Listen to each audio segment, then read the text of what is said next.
আমি আধা ঘন্টা যাবো অ্যাম্বুলেন্স দিতে পারি নাই। আমি সাংবাদিকতা করি, আমার কাছে এর থেকে খারাপ লাগার কোনো বিষয় নেই যে আমি এখানে অ্যাম্বুলেন্স নিতে পারতেছি না। অ্যাম্বুলেন্স ঠিক করছি, কিন্তু এখানে সিন্ডিকেটের কারণে আমি অ্যাম্বুলেন্স দিতে পারতেছি না। আধা ঘন্টা যাবত দাঁড়াই রয়েছে, সেখানে কি তাদের অ্যাম্বুলেন্স দিতে হবে। আমি যে অ্যাম্বুলেন্স 6,000 টাকা 7,000 টাকা পাইতেছি, সেটা 11,000 টাকা দিতে হয়েছে।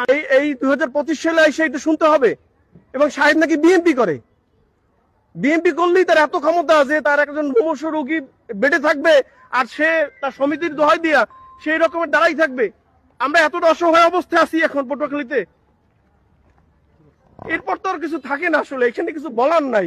এই পরিস্থিতির জন্য আমি কার দৃষ্টি আকর্ষণ করবো আমি জানি না।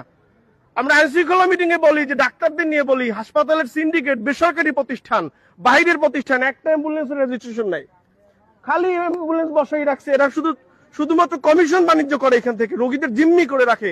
আমি 6,000 টাকা দিয়ে অ্যাম্বুলেন্স যেতে পারি, সেই অ্যাম্বুলেন্স আমার 11,000 টাকা দিতে হয়। কেন দিব আমি 11,000 টাকা? কেন? মানুষের টাকা পয়সার কি দাম নাই?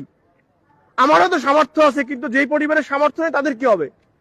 এটার আমি বিচার দিলাম পটুয়াখালী মানুষের কাছে, আমি সংশ্লিষ্টদের কাছে বিচার দেব এবং এটি নিয়ে আমি কথা বলবো, আগামীতে আমি কথা বলবো।